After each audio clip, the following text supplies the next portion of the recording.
Everybody, happy May 17th, 2020. My name is Christopher Saunders, and this is the Connecticut Sports Talent Show, where we talk all things talents in Connecticut. And on today's show, we go back to the NVL and the girls basketball route as head coach for Waterbury Career Academy. Stephen Barbari is joining us. Stephen, thanks so much for being able to come on with us today. Thank you for having me, Chris. It's a pleasure. Pleasure, yep. Now, just tell me about you and I were going back and forth prior to you coming on about how you were the first coach for Waterbury Career Academy. And for people who may not know, they are new to the NVL. Tell us about it. Yeah, man. Brand new school. I think the school's been open now for 6 or 7 years. I just wrapped up my fifth season. My fifth season at Waterbury Career Academy as the girls basketball coach. We spent 1 year as a JV team. So actually, I guess it was my sixth season. Building it from the ground up, I guess you could say. Another school, another team in Waterbury, as big as it is. But, I've enjoyed the challenge. I love it. Worked for great people up there. Great athletic director, Ryan McDonald. Great principal, Dr. Padua. And great vice principals. Actually, one of the vice principals, Michael Harris, was my history teacher when I attended Holy Cross. So nice to reconnect with him. And but I love it. Beautiful school, state of the art. Mm-hmm. So I'm enjoying my time up there. It took me quite a few years to get to be a head coach in the high school level, and I'm happy where I am right now. And you talk about kind of the journey that it took you to become a head coach. You were an assistant coach at Holy Cross. You also coached at Western Connecticut. Do you feel like being at those two places kind of helped prepare you for your first head coaching job? For sure. It's funny. I actually was a ball boy for Holy Cross girls basketball team. I think when I was in like 4th or 5th grade. Coach Lombardo is a very good friend of the family. His father, my father are very, very tight. And then when I was a senior in high school, I ended up being the girls basketball manager. Mm-hmm. And as soon as I got to college, Coach Lombardo said, "Hey, you want to help volunteer?" I think I was about 18 years old, and I said, "Sure." So I started commuting to Southern, and I was going to practice every day. And Coach Lombardo was great. The assistant coach there is Mike Stanko. Mike Stanko is actually my 5th grade basketball coach at St. Mary's, which is now Catholic Academy in Waterbury. And another family friend, lifelong friend of ours. And so I went there as a volunteer. After a few years, our freshman coach left, and I became the freshman coach, assistant varsity. And one of the great things about being at Holy Cross was coaching freshmen, yes, but, I was on the bench for varsity games and learned a lot from Coach Lombardo. I've had 2 stops, and Coach Lombardo, now that I'm a head coach, even more so, I've learned, thinking back, what I learned from Coach Lombardo about, being mentally prepared for every single game, every single practice as a coach and a player. And let's be honest, how to win. They're one of the best, if not the best program in girls basketball in the NVL. I strive to be him.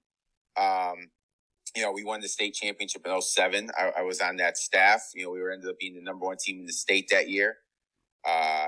We might have went undefeated. Don't hold me to that. My memory is isn't quite there, being almost 13 years ago now. Mm-hmm. And then from there, I ended up at Western Connecticut State University. For 2 years, I was assistant coach under Kimberly Ribzik, and there I learned, I think, the game. I learned how to run a program from Coach Lombardo, a lot of stuff from him. But I think being right on the bench in a varsity game, I really learned how to coach. Whether that was I'm doing well or not, that's, not for me to say. But, Coach Ribzik was tremendous.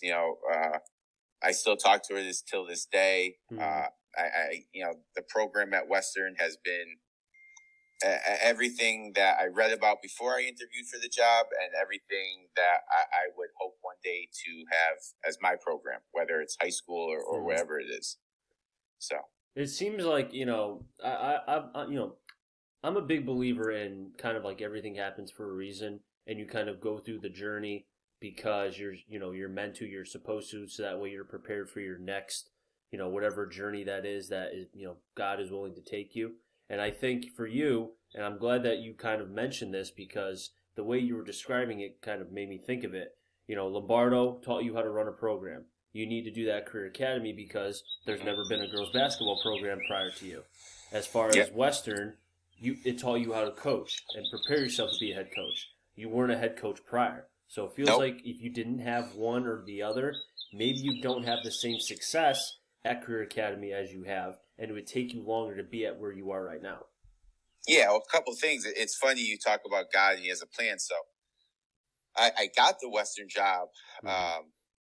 I interviewed for the head coaching position at Terryville High School, and the Mm-hmm. athletic director at that time was Linda Farrington. So I go for the interview. She calls me and says, Stephen, I absolutely loved you. You were great. But unfortunately, the way things work, we're going to give the JV coach the position. Mm-hmm. I says, listen, I'm okay. I understand how it is, and like 3 days later, I get a phone call from her. Mm-hmm. And she says, hi, Stephen. I was so impressed by your interview and everything that we talked that my husband is the athletic director at Western Connecticut State University, and their coach just hired somebody who ended up having a conflict. Is it okay if I turn your name over to Coach Ribsix? I said, of course. Mm-hmm. So I go on the interview with her, and her and I talked for about an hour and a half. I mean, it's funny. She still makes fun of me till this day. After like an hour of the interview, I said, Coach, I says, I'm not really used to wearing a tie. I'm not. Can I take my tie off? And she says, it's probably not the best thing to say, but sure, go ahead. And, right from there, I knew she was someone that I was going to love working with. She, has been to my wedding. She, she was awesome. And then, college is tough. I know you had Brendan Phelps on. He's a good friend of mine. I used to coach with his sister, Megan. She was actually on our staff at Holy Cross as well. So it's tough, and Western was great. And I said, I just want to come home. I want to come to high school. Mm-hmm. And, luck would have it, career open, and they decided to have sports. And here we are, 5 years later or 6 years later, and it's been a journey. Mm-hmm. We struggled our first year. We were 2-18. And then from there on out, the last 4 years, we've gradually gotten better. This year we took a little step back, but we've qualified for the state tournament now for 4 years. I think we've won only 2 games in the state, but it's a journey. This past year we win total wise, we took a step back, but we're very young, very young. I started 2 juniors, a sophomore, and 2 freshmen, and then played 2 more freshmen off the bench. So we'll see. But yeah, it's definitely been a journey, and excited to see where it goes. I think, it's as expected when you have such young players kind of have to, learn on the fly, as you said, 2 freshmen off the bench, which is kind of critical if there's if the starters are in foul trouble. You also have, as you mentioned, the juniors, the freshmen, sophomores, and so forth, who kind of just have to get used to playing, varsity minutes at premium times. And I think the biggest accomplishment, if anything, as far as when you go into a program that just started, if you can make the playoffs, the state playoffs, 4 out of the first 5 or 6 years, depending on how many years it's been, I think that's a big accomplishment when you see other programs that really have a hard time getting there. Especially also too, I don't mean to cut you off, but the NVL, when it comes to basketball, very, very good. If you can make and get wins in the NVL, kudos. Yeah, for sure, man. I think that the boys' side of the NVL is highly respected throughout the state, and deserving so. Mm-hmm. I think that the upper tier teams in the girls' side are very respected. Your Holy Crosses, your St. Paul's, your Sacred Hearts, Naugatucks, Torrington, who was there for years. But when you get to that next I don't want to say tear because I don't want to disrespect anyone, but when you get to that next group of teams, they're solid teams. Ansonia's a team on the rise. Naugatuck's been there the last couple of years, and you really get battles in those, like, let's say 8-9, 8-10, 7-10 teams, and it's fun. It's competitive. You really have to show up every night. And I think, to your point, with these freshmen, it was that. First off, you have to learn how to practice.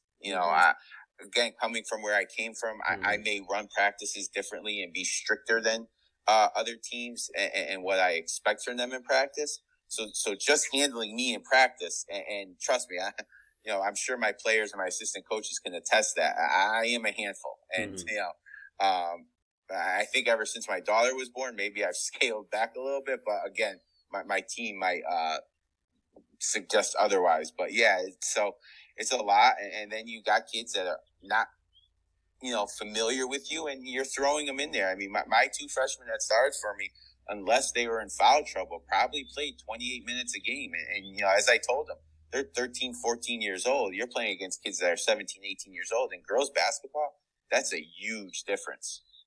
No, you're right. And, you speak about kind of the difference of ages and kind of having to go up against older competition. You spoke of St. Paul and Woodland. And, Woodland's another team that had a very good year last year. Yep. Sacred Heart, Holy Cross is always in there with Lombardo. Or, it's kind of like, those programs have been great, if not very solid, for years. And I think, it takes time to kind of get to that level or to be looked at amongst one of the top, but it looks like Career Academy is slowly kind of getting there. But the thing with Career Academy is they don't take transfers. That's, I think, the part, and I learned about that because that's something that is different compared to other schools, and that is like a Jimmy in the wrench for you. So we sort of talk about it all the time, and obviously I'm not going to sit here and try to change guidelines, but yeah, it's like, you could lose a player, as we just did. My junior point guard who started for me for 2 years, it transferred at the end of this year. And, we could lose a player, but we can't gain a player. So it's like, hey, Chris, give me $25, but I'm not going to give you anything back in return. Yeah. And listen, I totally understand kids when they come to Career Academy. You're not coming for sports. You're coming for your academics. And once they hit their sophomore year, they then have to pick their specialty that they're going to really study on. And you can't take a junior in or a senior in because now they're 2 years behind or 1 year behind. But this was the first transfer I had. So it hurts, but it's something, it's just another obstacle that we're going to try to jump over. But I love that you mentioned it because myself and my assistant coach, Coach Paradise, who's also the volleyball coach and PE teacher at Career, we talk about it often. Like, I say, hey, give me $50, but you're not getting anything back. Do you like that? So, we just learn to live with it. As I've said, ever since I became a head coach, especially at Career Academy, where you don't know what you're getting year in and year out, I just say, listen, you put who you have in front of me and I'm going to coach them. And I think that was a great example. Our first year, we were 2-18, and it was a struggle, but we coached. We went from 2 wins my first year to 9 my next year with the same exact team. So we also played an independent schedule my first year that we weren't allowed in the NVL until the second year. That was the way it worked, and we made it challenging, because we knew what it was going to take. We were losing games by 20, 30 points, but I think it makes you stronger in the end. No, I agree with you 100%. You got to learn how to crawl before you can learn how to walk. 100%.